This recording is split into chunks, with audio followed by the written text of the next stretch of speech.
예, 오늘 이제 폭락장이었습니다. 그럼에도 불구하고 삼성전자와 SK하이닉스는 강세를 보였습니다. 지난주 마이크론과 유사한 그런 흐름이었습니다.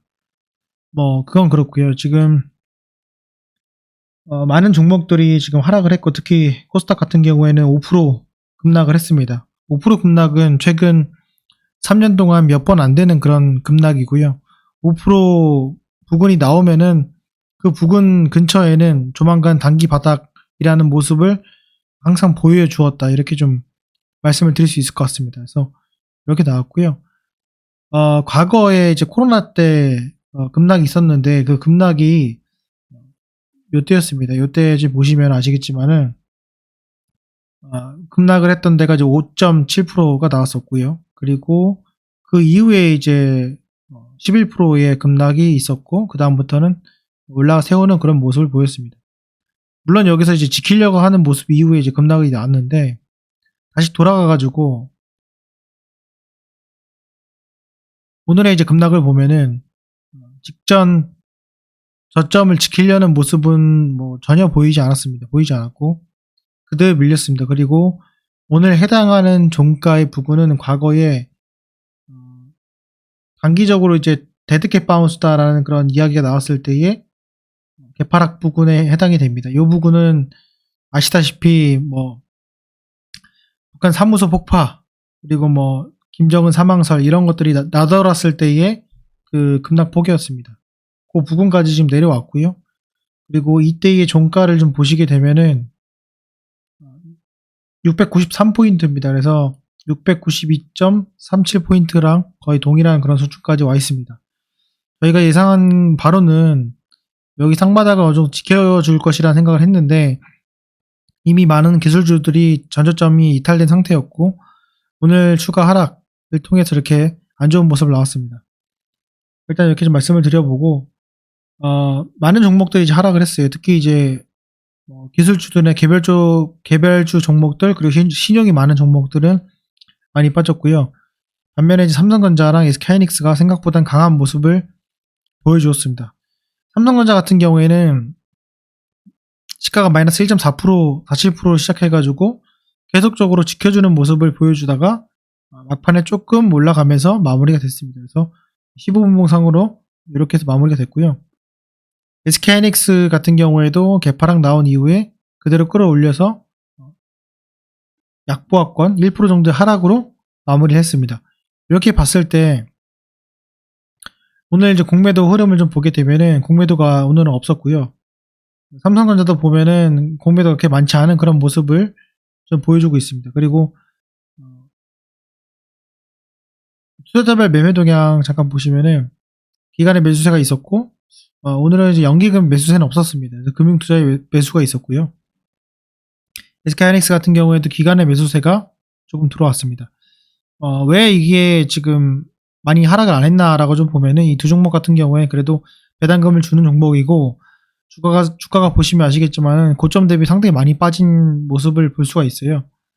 그래서 일봉상으로 좀 보시게 되면은 그러니까 전고점만 보더라도 고점 대비 40%를 빠졌고요. 최고점 기준으로 봤을 때는 46% 정도 빠진 상황입니다.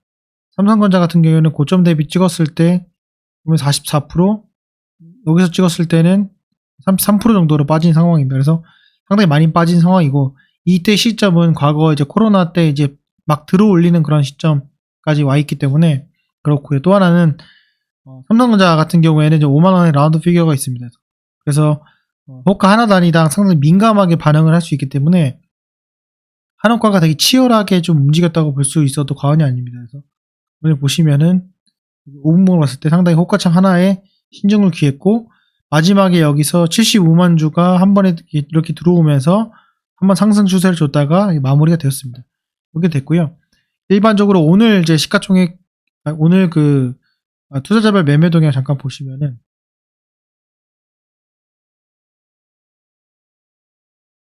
기본적으로 외국인이 매수는 하지 않았고 기간 매수세가 좀 두드러졌고요. 거기 대비 거래대금 보시면은 9조 가까이 나오면서 강력한 그 손바뀜, 신용 물량 그 신용 물량을 받는 그런 움직임 그런 것들이 보였습니다. 외국인은 매수세가 크게 두드러지지 않았고요.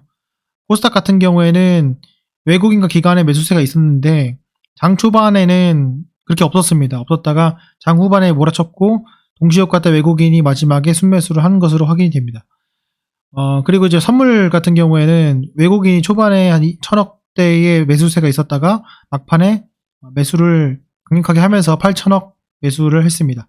당일 추이 잠깐 보시면은 당일 추이에서 오전 오후 1시 정도까지는 그래도 매수세가 선물 매수가 2,000억대였고요.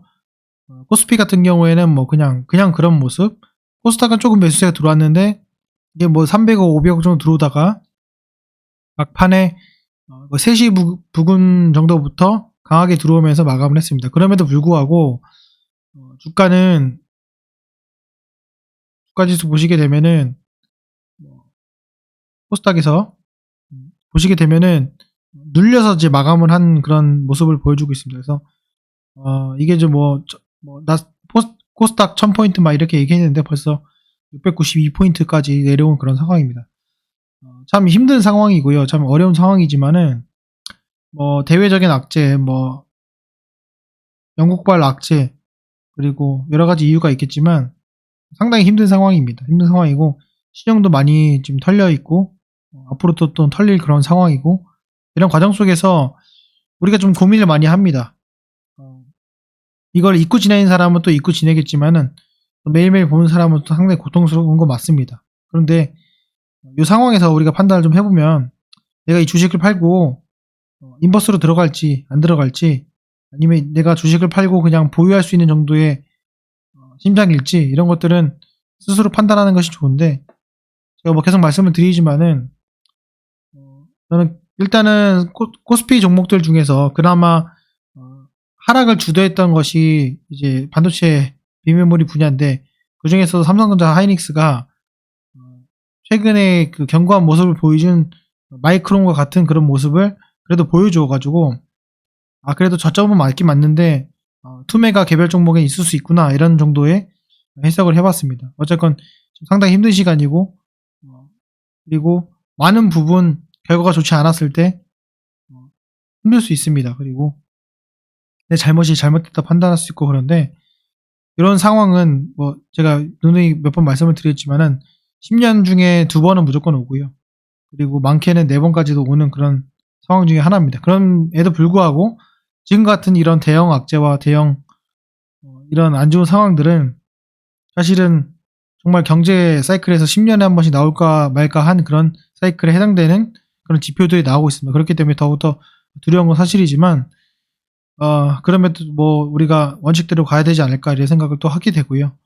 물론 그 원칙을 지키지 않는다고 해가지고 뭐 앞으로의 결과는 어떻게 될지 모르겠지만은 저는 개인적으로 이 영상을 올리는 것 중에 하나가 뭐 이게 지금 실패라고도 할 수 있고 하지만은 또 이게 또 심리를 다져보고 정신을 차려보고 가만히 있다 보면은 또 기회도 오고요. 또 긍정적인 생각도 되고요.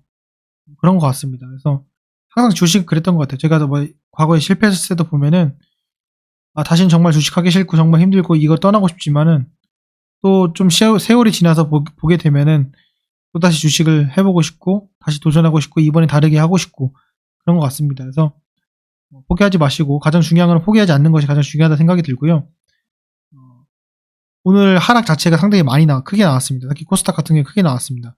이것이 어떤 한 저점의 강력한 시그널과 변곡점으로 해석을 했으면 좋겠습니다. 그래서 앞으로 어떻게 될지 모르겠지만은 이럴 때일수록 좀 더 긍정적인 에너지가 중요하다는 생각이 들고요. 좀 더 화이팅 하시길 바랍니다. 저도 좀 노력하겠습니다. 오늘 영상 여기까지 하고요. 마치도록 하겠습니다. 감사합니다.